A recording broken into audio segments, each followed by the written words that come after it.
मध्य प्रदेश में यह दावा किया जा रहा है कि यहां रिकवरी रेट दूसरे राज्यों की तुलना में काफी बेहतर है। मगर क्या आपको पता है कि दूसरे राज्यों की तुलना में मध्य प्रदेश में कितने कोरोना टेस्ट किए जा रहे हैं? आप जानकर चौंक जाएंगे कि जिन राज्यों में रिकवरी रेट कम है वहां मध्य प्रदेश से कई गुना ज्यादा टेस्ट हो रहे हैं। शायद आपको यकीन नहीं होगा, लेकिन न्यूज स्टेट की इस एक्सक्लूसिव रिपोर्ट को देखकर आपको भी पता चल जाएगा कि ज्यादा रिकवरी रेट के पीछे क्या खेल है। एमपी में रिकवरी रेट बेहतर है या इसके पीछे कोई खेल है? इन सवालों का जवाब हम आपको आगे बताएंगे, लेकिन उससे पहले कुछ बुनियादी बातों का जिक्र भी जरूरी है। इस बात से इनकार नहीं किया जा सकता कि प्रदेश में जिस वक्त कोरोना की एंट्री हुई थी, तब तक प्रदेश में नई सरकार आ चुकी थी। मार्च के आखिर में प्रदेश में सिर्फ 8 से 9 मामले ही थे, मगर अब 9,000 से ज्यादा कोरोना के केस हो चुके हैं। इतने आंकड़े बढ़ने के बाद भी सरकार ये दावा कर रही है कि प्रदेश में हालात काबू में हैं। दूसरे राज्यों की तुलना में मध्य प्रदेश में रिकवरी रेट बेहतर है। मौजूदा वक्त में प्रदेश में करीब 64% रिकवरी दर बताई जा रही है।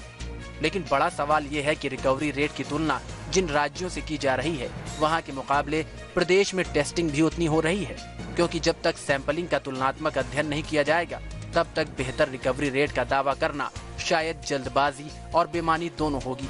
न्यूज स्टेट मध्य प्रदेश, छत्तीसगढ़ 10 राज्यों के आंकड़े आपके सामने रख रहा है, ताकि बेहतर रिकवरी रेट के पीछे का गणित आपको पता चल सके।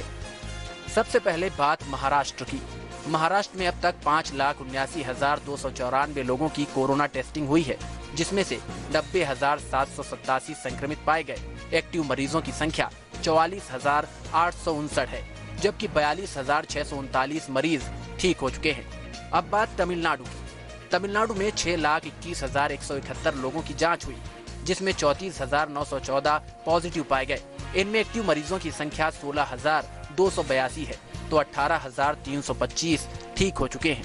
इसी तरह दिल्ली में अब तक 2,55,615 सैंपलिंग हुई, जिनमें से 29,943 संक्रमित पाए गए। एक्टिव केस 17,712 हैं, तो वहीं 11,357 मरीज स्वस्थ हो चुके हैं। जबकि गुजरात में अब तक 2,61,587 की टेस्टिंग हुई, इनमें से 21,044 संक्रमित पाए गए। एक्टिव मरीजों की संख्या 5,358 है, जबकि 14,373 ठीक हो चुके हैं। तो वहीं राजस्थान में अब तक 5,30,031 लोगों की टेस्टिंग की गई है। इनमें से 10,385 कंफर्म केस हैं, जबकि एक्टिव मरीजों की संख्या 2,662 है और 8,328 मरीज स्वस्थ हो चुके हैं। तो उधर उत्तर प्रदेश में 3,91,286 टेस्टिंग की गई। इनमें से 11,335 संक्रमित मिले। एक्टिव केस 4,365 हैं, तो 6,669 मरीज ठीक हो चुके हैं। कर्नाटक में 4,02,57 लोगों की टेस्टिंग हुई, जिनमें से 5,921 संक्रमित मिले। एक्टिव मरीजों की संख्या 3,248 है, 2,605 लोग ठीक हो चुके हैं। आंध्र प्रदेश में 4,83,361 जांच हुई, जिनमें से 5,029 केस सामने आए। एक्टिव मरीजों की संख्या 2,177 है, 2,775 मरीज ठीक हो चुके हैं। अब बात मध्य प्रदेश की। मध्य प्रदेश में अब तक 2,20,936 लोगों की टेस्टिंग हुई। इनमें से कुल केस 9,228 सामने आए। एक्टिव मरीजों की संख्या 2,700 है, 6,729 लोग ठीक हो चुके हैं। इन आंकड़ों को देखकर आपको अंदाजा हो गया होगा कि दूसरे राज्यों की तुलना में मध्य प्रदेश में कितनी कम टेस्टिंग की गई है, और जब टेस्ट ही कम होंगे तो मामले ज्यादा कैसे सामने आएंगे। बीजेपी की दलील है कि दूसरे राज्यों से टेस्टिंग करना ठीक नहीं है, क्योंकि सभी राज्यों में अलग अलग आबादी है। मध्य प्रदेश में तेजी के साथ में संक्रमण की दर कम हुई है, रिकवरी रेट बढ़ा है, मृत्यु दर कम हुई है, और ये संयुक्त जो प्रयास हैं, सब प्रकार के प्रयास हैं, जहां जो फैसला लेना है उस प्रकार का फैसला लिया। एक तो पॉपुलेशन, दूसरा उसकी डेंसिटी, और तीसरी बात है कि जिस प्रकार से संक्रमण महाराष्ट्र के अंदर फैला हुआ है, खासकर मुंबई जिस प्रकार से तेजी के साथ में, दुनिया में तेजी के साथ में संक्रमण वहां फैल रहा है, तो ये सबके सामने, तो उस दृष्टि से उनको टेस्टिंग करवाना होगी।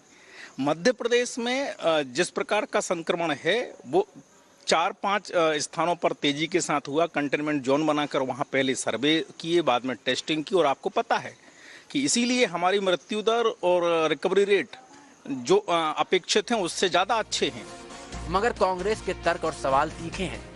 आरोप है कि सरकार टेस्टिंग ही कम करा रही है तो रिकवरी रेट तो बेहतर ही दिखेगा। जिस तरीके से चल रहा है ये कोरोना को ऑटो मूड पर छोड़ दिया है। लोग जिए तो जिए, मरे तो मरे। मुख्यमंत्री आए 77 दिन बाद, पॉलिटिकल मूवमेंट किया, पॉलिटिकल मैनेजमेंट किया, पर कोरोना पर कोई दिशा निर्देश नहीं दिए। अभी लॉकडाउन को अनलॉकडाउन किया जा रहा है, पर जनता को जागरूक कैसे करें इसकी कोई प्रोग्राम नहीं है। ये बताते हैं कि लोग मरे, इनको चिंता नहीं, इनको अपनी राजनीति की चिंता। तो क्या ये माना जाए कि क्या वाकई सरकार प्रदेश की स्थिति बेहतर दिखाने के लिए कम टेस्ट करा रही है? क्योंकि सीधा सा गणित तो ये है कि जब तक टेस्ट ज्यादा नहीं होंगे मामले कम ही आते रहेंगे और कम केस होने से रिकवरी भी ज्यादा होती दिख रही है। मध्य प्रदेश में बीजेपी सरकार लगातार इस बात का दावा कर रही है कि अन्य राज्यों की तुलना में मध्य प्रदेश का रिकवरी रेट काफी बेहतर है। इस बात में भी पूरी तरह से सच्चाई है कि अन्य राज्यों की तुलना में मध्य प्रदेश में कोरोना को लेकर काफी कम टेस्ट किए जा रहे हैं।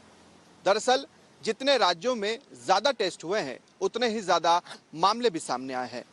ऐसे में सवाल उठता है कि क्या मध्य प्रदेश में सिर्फ इसीलिए ज्यादा टेस्ट नहीं किए जा रहे हैं कि ज्यादा कोरोना के मामले न सामने आए? देखना बेहद दिलचस्प होगा कि सरकार क्या अन्य राज्यों की तरह टेस्टिंग की संख्या बढ़ाती है या नहीं। वीडियो जर्नलिस्ट अनवर के साथ शुभम गुप्ता, न्यूज़ 8